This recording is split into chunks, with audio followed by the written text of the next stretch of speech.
jàngat wi ci loolu ginnaaw décision de justice yi taxaw tey le 4 bi ñu jëm wala le 5 su ma juumul janvier jàpp nañu it li nga xam te ne moo aju ci coowam ak Mame Mbaye Niang di coowal Prodac loolu yëpp incha allah dinañ ci taxaw. Mame Mbaye Niang mi nga xamante ne àdduna it ci jaax yi mu am ci candidature Amadou Ba mi ñu war a jëmmal tey waa APR également ca siège bii de def ko seen candidat maanaam investir ko loolu yëpp dinañ taxaw Karim Wade également dinañ ci ñëw Khalifa Ababacar Sall ak yeneen ci candidature lan moo ciy gis-gisam moom Aïssatou Diop Fall muy sunu gan njiital Public SN ngeen xam ko di patron de presse tey moom la ñu dalal incha allah fas yéene ànd ak moom ci waxtaan wi gis nañ bu yàggul dara également mu lancé quotidien moom it gën a dëggal boppam ci li nga xamante ne moom mooy espace médiatique bi dinañ taxaw sax ci taskatu xibaar yi ndax ñu ngi jëm ci présidentielle boo xamante ne bu am solo la taxawaay bi ci taskatu xibaar yi lan la war a doon ginnaaw bu ñu taxaw seetlu ci seen liggéey ci at yu ñu génn taxawaay bi loolu yëpp incha allah dina ci ñëw maa ngi leen nuyu bu baax soxna si Aïssatou Diop Fall am mbégte pour la première fois ñu jàkkaarloo fii ci Sans Limites. di la nuyu bu baax di la ziar. di la fay Passemane Cissé di nuyu bu baax a baax internetu Sans Limites yëpp c'est vrai c'est la première fois ñu seq émission en direct man ak yow c'est la première fois aussi ma ñëw Sans Limites. Sans Limites nag wax dëgg yàlla. defe naa Sénégal yëpp xam nañu ne man bu weesoo Public SN sax. du ma fa waxee. waaw Sénégal 7 mooy sama këru bopp bu sama mag mun naa ko jëw fii ndax xam naa dina ma rey ndax bëggul turam génn mais man pour kokkali ko ñaawal ko turam dama koy maye Pam nga Njaay borom Sénégal 7 ku ne xam na ne man foofu laay waxee ndax foofu sama kër bu ko weesoo tamit Sans Limites laay wax ndax nag Sans Limites dëgg-dëgg ki ko moom Yankhoba Sané di sama rakk dëggantaan fii tamit ma am fii sama ay rakk am fi sama doom ku ci mel ni Ousin sama doom la Ngoné Saliou bandi boobu ma taseel léegi sama rakk la ak yow nag nga xam ne dama laa xamal waaw te wax naa la lu leer laa la dama koy waxaat fii bamtuwaat ko boo dangay normal ma normal boo jàddee ma jàdd te sama jàdd ëpp na ci xale ndax Pikine laa dëkk kese waaw damay jege yaay te xam nga ne du ma ragal waaw te na xam nga ne su ma nee dett maam ma rek utali la baaxul su yow dama la yàgg menacé ne la Passemane li ma la xamal naa la mos a laayval waaye damay ñëw wala ne du ma ragal du ma tàppet en direct Sans Limites laa la nar a laayvale boo jàddee ko teg ko ci yoon ñu riime ko mu ànd ak mélodie teg ko harmonie ñu def normal daal di avancer. incha allah ci booy jàdd may jàdd ngay jàdd waaw ragaluma jàdd bi. bu ko laajee danañ jàdd. bu ko laajee ñu jàdd te su ma jàddee yow ba xam naa ne moom balaa yëf di jeex moom bu taj temps bi bala mooy jib. waaw ma gi taan ragal ma ko fi réew mi toll moom jàdd moom day faral di am parce que dafay baax. man li ma bëgg mooy sama internet yi bu ñuy seetaan ñu xam ni. dëgg li ñu soxla woon am nañ ko. waaw bu jaree jàdd it ñu jàdd. man su ma jàdd si yow laay jàdd ma. jaral na ma ko. waaw ba tey. waaw ñoom li ñu bëgg nañ ko am rek. jaral na ma nga jàdd jaar sama kaw daf may neex. man xam nga loolu man duma ci détail yaa ngi grossiste laa. d'accord yaa ngi doog a daj ndax danga fii ngay toog téye sa ay morom mag ak say morom maam di ruube di jaay waane. di leen laaj ak li ma la xamal di leen laaj. waaye man nga jàkkaarloo te yaa ngi doog a dajeeg yaa ngi doog a jàkkaarloo. yàlla baax na fii ak ñuy jeexal ñu xool lan lay jox. ñu xool waaw lu muy joxe. Ndella Madior Diouf coow li ko wër ba léegi ñu ngi wax ni police am ci buntu këram noo comprendre déjà fi nga xamante ne moom mooy dalluwaayu tout tànk yi. Passemane ubbee nga waaw li ci mujj ak li mujjee wax. Passemane ubbee nga lu am solo tey jii man doon naa xaar yaa ngi wax sànq am nga loo annoncé lu am solo. ci ñun taskatu xibaar yi suñu taxawaay ci réew mi tey lu mel nii am ci réew. su ma juumulee man dong Le Public Quotidien cote maa ko def sama une ñeneen ñëpp comme d'habitude Sonko politique nangam te ñun dañuy fàtte anticiper ma ndax partie bu am solo la journalisme yi parce que Passemane ñun du rek informer éduquer tamit ci la te defe naa ni jëye du toll noonu scandale gënul rëy li xew ci leeloma waaw scandale ndax scandale dafa yàgg commencé man nag mosuma cee sawar a wax pour 2 raisons. La première et la principale mooy man ku ma seetlu trop faraluma di wax ci jigéen. parce que jigéen laa donte du lu may teg ci kanam parce que man dama jàpp ne ay xeetu fragilisé ak ay féminisme ak affaire yooyu man bokk ma ci xeetu club yooyu bokk ma ci dëgg te aussi gëmuma ko. parce que dama jàpp ne ñun jigéen ñi dañoo yàgg jooy parité. man ni ma déggee man nag damaa am sama propre conception de la parité man parité mooy bu weesoo domaine physique. nga xam ne am na sax ay jigéen yoo xam ne ñu ngi koy jongante góor ñi. waaye ci côté intellectuel lu góor def ñun war nañu ko mën a def te ñun bu ñu nekkee ci wàllu liggéey moom li ñu seq ni man ak Passemane foofu genre amu fa. waruñu xool ni kii góor la wala kii jigéen la dañu gis ne ñi ay liggéeykat lañu. liggéeykat boobu nag mooy li nga mujjee wax compétence. moo tax man bokkuma ci benn kuréel man anticonformiste laa sama yëfi bopp laa yor di ko doxalee ak sama conception àddina. dugguma ci yëfu kenn nag sama yëfi bopp laa yor kon moo tax par choix.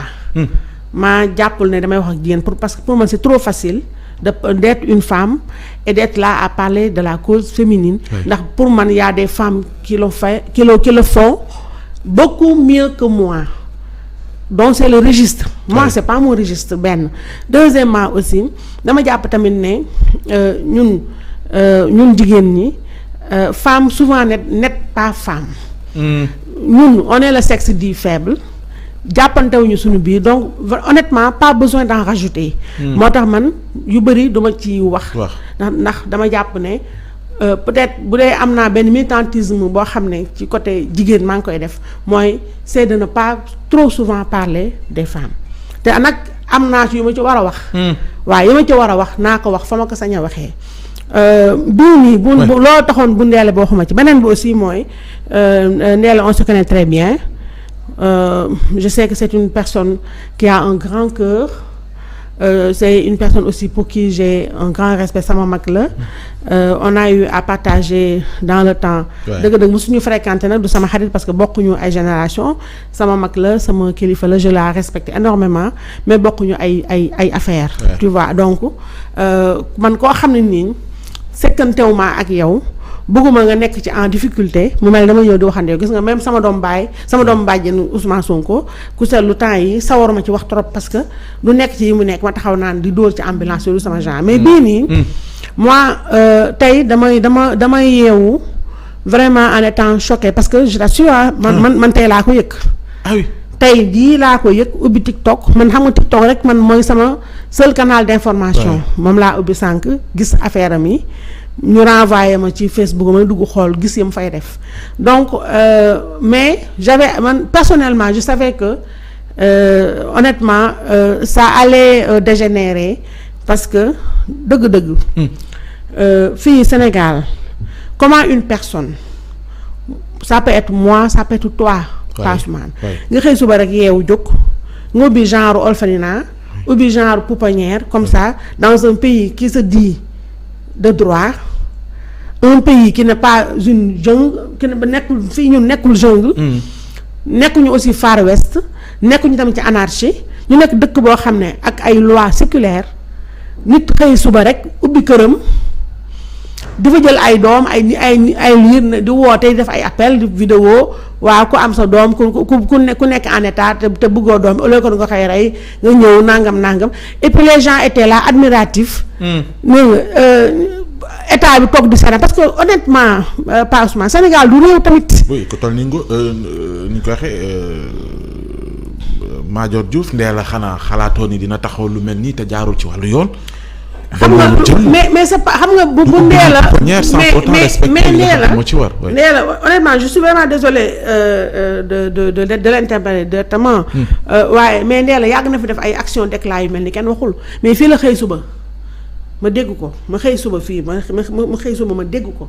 Ndella qui ose dire oui créé naa xawma le site de rencontre ay fay mariage xawma nangam mais personne n'avait pipé mot ça n'avait choqué personne à part des cornes comme moi ça m'avait choqué parce que dama jàpp ne Ndella c'est une personne responsable kan mooy papay Ndella man moo ma yoroon fac lettre professeur Madior Diouf un homme politique un homme d'état respecté et respectable Ndella aussi une grande dame man pour man Ndella elle a besoin d'aide honnêtement waaw te vraiment je veux pas bëgguma xuus trop foofu parce que je veux pas dire des choses yoo xam ne qui vont encore une fois être mal interprétées mais sérieusement moi escalade bii nii nga xam ne ndeelam mi ngi koy def te ñun ñëpp tous les Sénégalais nous sommes témoins de ça et puis hypocritement parce que y a pas plus hypocrite que les Sénégalais y a pas plus naafeq que nous c'est-à-dire nous sommes un peuple qui aime voir quelqu'un mais chuter toucher le fond et puis ñëpp on est là comme si on regardait un feuilleton télé oui à quand l'autre épisode et donc la personne mais nous tous on la regarde se noyer. Personne n'est là pour lui tendre la perche. Et quand je dis personne, c'est en réalité, mais l'État. Et quand je parle de l'État, mais ce sont ses démembrements. Parce que tey jii ñu bàyyi nee la ñun ñii ñëpp les chaînes de télé la site web bi nee la c'est une bonne cliente. Elle a ses délires peut-être comme man mais elle ñëpp dañ koy tax jël ko muy wax ay gros mots di wax yu garaaw yu fort yoo xam ne. nit bu koy wax yow ngay nit di ko déglu nga xam ne kii y a quelque chose bu am truc xam nga ne yooyu muy wax. bu fekkonte ne je pense mbokk mi mënul nañu ko dara wala nangam mais du demee noonu donc ñu bàyyi kenn waxul personne n'a pipé mot elle annonce un truc matrimonial xaw ma lan de rencontre nga xam ne même pays développé yu mel ne France ñuy def loolu mais c'est encadré. Parce que yooyu noonu mais tu as quand même des autorisations spéciales. Parce que c'est pas un truc boo xam ne les hommes et les femmes se rencontrent pour échanger pour xawma lan ak lan yoo xam ne ni vraiment la décence m'interdit mais d'en parler comme ça vraiment à l'antenne. Honnêtement les filles personne n'est idiot quoi tout le monde sait comment ça se passe mais tout le monde est complice on la regarde et puis on est là à rigoler oui ndeela dafa kii dafa neex dafa nangam alors que cette personne là dans la réalité elle a besoin d'aide. ñu bàyyi loolu après quand elle a commencé à faire cette annonce là. oui man ak ñi ma sama xarit yi nga xam ne ñu ngi may jege mais man j'ai jamais dit vraiment en petit comité lii dina doy waar et puis j'avais pitié de ces petits là j'avais pitié. tey ba ma honnêtement man j'ai jamais même sur TikTok damay gis ay affaire am. mais je regarde pas ba temps yëpp. damay gis ay kidnapping ay nangam. ça n'a arrêté personne ay kidnapping ay xale yu kidnappé ay xale yu tous les jours tous les 2 jours elle va au commissariat parce que y a un bébé qui a été kidnappé mais ce bébé xam nga lu tax man bu ndeela bi mu touché ma. parce que moi je sais que au-delà du drame de la tragédie humaine qu'il y a derrière. Mais ça touche des femmes. Man, ça m'a touché. C'est-à-dire l'enfantement. Moi, je fais partie de ces femmes-là qui n'ont pas am doom yombul si ñun. Tu comprends? Donc, yooyu nag ku nekk man ça a été un parcours du combattant pour ma am doom. Tu comprends? Tey jii parcours du combattant boobu ma jël. Mais am na ñoo xam ne dañuy jël il faut le même parcours de combattant mais dans un autre sens. Je m'explique. Tey mën nga ñëw genre façon yu mel nii je n'accuse personne moi mais genre façon yu mel nii ñu bi ay pouponnière ay nangam ay xale ñu yoo xam ne ñeen abandonné nangam parce que c'est des femmes en détresse qui abandonnent leurs enfants te doom nga téye ko 9 mois abandonné ko noonu ak loo ko ba fa tous les jours te li gën a garaaw xam nga même dans les pays développés quand toi tu donnes ton enfant à l'adoption etc mais tu n'as genre aucun contact avec ton enfant il y a le lien ombilical qui radicalement est rompu mais là nous ici au Sénégal avec Ndella toi tu abandonnes ton enfant bien tu la lui confies tu le lui confies mais tous les jours tu vois cet enfant là dans les bras de parce que Ndella elle est omniprésente sur les réseaux et ku bàyyi sa doom ku jur sa doom bàyyi ko amoon la gënal très certainement donc yow tous les jours yaa ngi suivre en direct sur les réseaux sa doom mais que loolu moo tax je l'ai entendu dire oui ñu ma ay mères biologiques ñoo nekk derrière di jël seen doom mais oui parce que elles n'ont pas abandonné leurs enfants mais nag gerte de cœur bul xam comment cet enfant là a été conçu c'est peut-être le résultat d'un viol le résultat d'un inceste le résultat d'une infidélité. Il y a plein de choses derrière. Ça, c'est complètement psychologique et presque sociologique. Tu vois? Et donc, toi, tu abandonnes la chair de ta chair. t'étais obligé de le faire mais toi tous les jours il y a des images qu'on te matraque et tu vois la personne que le petit xale bu ndaw boo xam ne xamul dara ñu abandonné mais loolu ko déjà rek lan lay def ci ki abandonné doomam maintenant tey man mi nga xam ne xam naa ce que une femme bu bëgg a doom ngay sëy fii xam nga pesanteur sociologique yi xam nga ko ngay sëy bëgg a doom à tout prix amoo ko nga dégg ne yaa am na benn benn genre pouponnière wala orphelinat clandestin boo xam ne mi ngi à côté mais bul va savoir ce qu'il y a en dehors mais tellement tu es désespéré mais da ngay dem bul xam léegi ni ñu demee après ñu jox la xale bi ban yan condition yow mi ñu ko jox naka. oui exigence bi yow ci fi ñu ci toll nii ak li jot a am mooy lan. non exigence bi c'est d'abord oui exigence bi na fa sans pourtant ñu xam. non exigence bi d'abord am à posteriori exigence bi d'abord Passemane c'est d'abord de retirer ces enfants là et de les mettre et de les mettre carrément mais dans un endroit sécurisé avec un personnel complètement assermenté et donc qualifié parce qu'on parle de petits êtres humains. C'est pas de petites choses comme ça, c'est pas des bouts de bois, c'est pas des morceaux de viande. Ay nit lañu en devenir, ay nit lañu. Tu comprends ce que je veux dire? Ça c'est un. Deuxièmement aussi, mais il faut qu'il y ait une man ba ma déggee léegi ne en venant que police wàcc na fa mais dama ne alhamdulilah moi j'espère que mais le procureur qui est si prompt à s'autosaisir quand il s'agit de choses politiques mais j'espère qu'il s'est autosaisi là parce qu'il faut quand même qu'il y ait une enquête qu'on sache exactement mais comment ces bébés-là ont atterri entre les mains de Ndella, dans quelles conditions ces bébés-là mais survivaient chez elle, d'accord, et aussi qu'on sache s'il y a ou pas mais armada administrative et juridique boo xam ne nii qui lui permettent mais d'avoir de garder chez elle par devers elle des enfants et puis ces enfants là pas seulement ñu jël leen retenir jógee foofu mais ñoom ñëpp dañu war am benn suivi médical ñu xool waaw ba pare plus jamais ça c'est-à-dire il faut le futur président de la République du Sénégal ku ma yërëm la ku ma yàq 2 mois ku ma yërëm la ku ma yàkkamte la parce que dama jàpp ne il va hériter d'un pays nous on en a rien à foutre ay infrastructure ay tali ay nangam ça va basta ñu yor ni doy na xam nga lu gën a important Passemane moo ñu defar suñu jikko yi moo yàqu mooy ñu am quelqu'un mais qui prenne en main ce pays les rênes de ce pays là quelqu'un mais qui fasse régner l'ordre quand on parle c'est bien beau de parler de démocratie mais avant la démocratie mais il y a la paix sociale déjà. Il y a aussi le respect des règles, le respect des institutions. Il y a aussi un pays normalisé. Gis ni toi ñun fekkee ñu trop nguuru socialiste yi. Mais moi j'ai jamais entendu man sama papa wala sama yaay di wax ne temps Abdou Diouf yi amoon na fi wala nangam. da nga ko jàppee ay légèreté ba tey ay manquement. non légèreté waa ci dem d'autant plus que ñu ngi wax police peut-être nañ ci ubbi enquête ñu xam mais Ndella boo xam.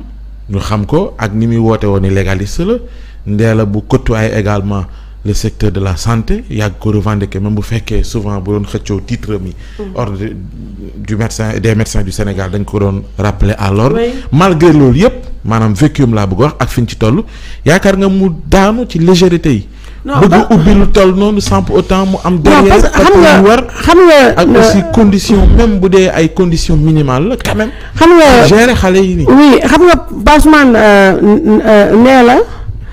Ndella dafa am fit elle est courageuse Ndella et puis c'est une personne qui aime foncer mais et puis pour moi Ndella elle a pas trop de frein à part ce qu'elle veut bien se mettre elle-même tu comprends donc yooyu yëpp nag bu ñëwee nag tombeek benn dëkk boo xam ne nii maa tey ak je m'en foutisme mooy la règle pratiquement li ñu am nii comme autorité seen yoon nekku ci leneen lu dul affaire politique ay dóoral Ousmane Sonko mattal Macky Sall loolu moo leen intéressé tey jii bu doon kenn moo taxaw saaga ndey Macky Sall immédiatement lañ jóg taxaw kii ko tu as vu mais yéen ça les intéresse pas ils s'en foutent et puis on a un ministère de la santé moi j'ai toujours prôné j'ai beaucoup de respect pour Fatou Diané la ministre de la femme que je connais parfaitement bien mais moi j'ai toujours prôné et j'espère que président bés buy ñëw au moins dañu essayer loolu mooy ministère de la femme mais au Sénégal on n'a jamais eu un homme à la tête de ce ministère.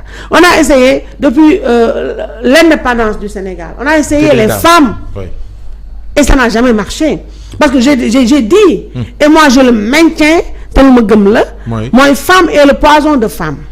Man mii su ma xoolee sama exemple rek man su ma demee ci ay banque par exemple man fu jigéen nekk dama fa sax bu guichet bu jigéen nekk dem immédiatement laa dem ci bu góor ba te su ma demee ci góor ba ci laa amee lu ma soxla mais nga dem si jigéen dañu lay xool kii de Aïssatou Fall kii de ni mu soofee kii de mu liiwee kii de mu naawee nangam après toi t'es pas pris en compte donc moi je préfère donc ñun jigéen noonu la ñu mel xam nga maintenant tu prends un ministère lu doon ne ministère de la famille de la femme de la famille de l'enfance nangam de la protection et tout, voilà tout ce qu'on veut mais man de depuis jamonoy Aïda Mbodj depuis jamonoy Awa Gueye Kébé fekkee ma trop bu sama yaay Aminata Mbengue Ndiaye mais man ñaari ministère de la femme yu ma fekkee muy Aïda Mbodj sama bàjjen ak sama yaay Awa Gueye Kébé mais ci lañu gëj a am ministère de la famille bu fort parce que tey jii ñi ñu am ñii ñëpp nag folklore moo leen gën a intéressé dem defe ay action yoo xam ne ki noonu leen a fait xam nga yàgg naa wax ne fii tous les jours que jëfee nga dégg ku ñu violé ku ñu mosoo dégg ministère de la famille xaw ma lan seen appellation voilà en tout cas ci seen magistère ci la ñu criminaliser li nga xam te ne moo aju ci viol je me rappelle mais regarde seen magistère la dame bi fa newoon palais de la République président Macky Sall dalal leen oui ñu jëmmal projet de loi bi mu jaar assemblée ñu voté ko après qu'est-ce qu'on en a fait on en a rien fait d'autre à part nga dégg ñu ni oui bu ñu tagg président Macky Sall waaye yaa tax ñu am lii. mais dafa yem ci slogan. alors que mais ci applicabilité. waaw yeneen chaîne de responsabilité non regarde applicabilité bi c'est vrai il y a d'autres chaînes de responsabilité qui interviennent mais ñun li ñuy intéressé. mooy ki ko war matérialiser mais c'est la personne qui est à la tête de ce ministère. comment le matérialiser mais au moins fait yu mel nii nga xam ne.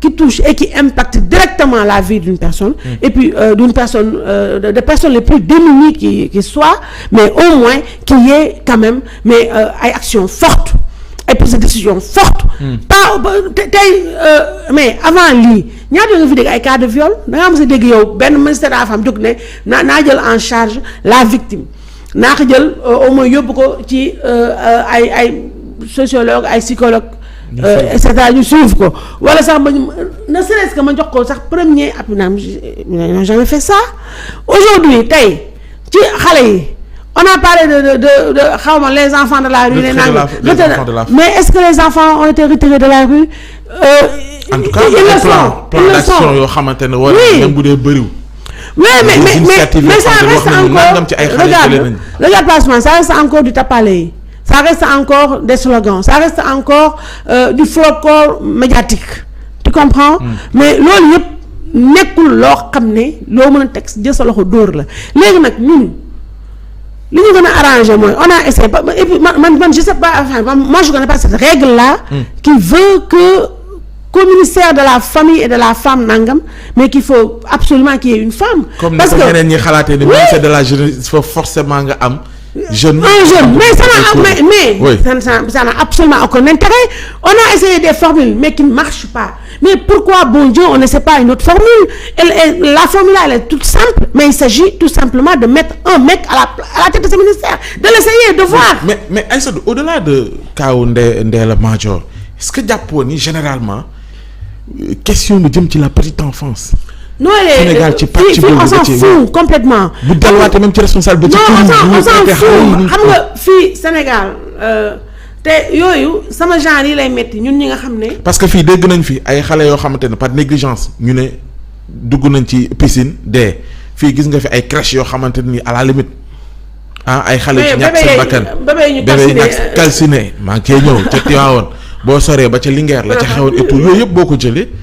mais fii Sénégal je pense qu'il y a une direction dédiée mais fii Sénégal plus que la femme vraiment l'être di faible c'est vraiment la petite enfance l'enfant fii seen yoon nekku si c'est absolument pas seen yoon nekku si da ngay gis ay xale yu jigéen yoo xam ne violé tous les jours ay xale yoo xam ne même pas ñu am 10 ans wala 11 ans donc àgguñu sax pour am seen menstru ñu violé leen tous les jours nga dégg cas de pédophilie yi ay oustaz yi ay nangam ay oustaz mais temps yi passé loo dégg waaw voilà loolu loo dégg mais loolu fu mujjee naag sax yéen ñu njëkkoon a dégg ci jamono mais temps yi am na mais loo dégg da ngaa dégg après il suffit que benn journal moo ciy wax benn comment on appelle ça appel bu ndaw ni en bas de page jeex na ci RP bi moom la ñuy terminer pour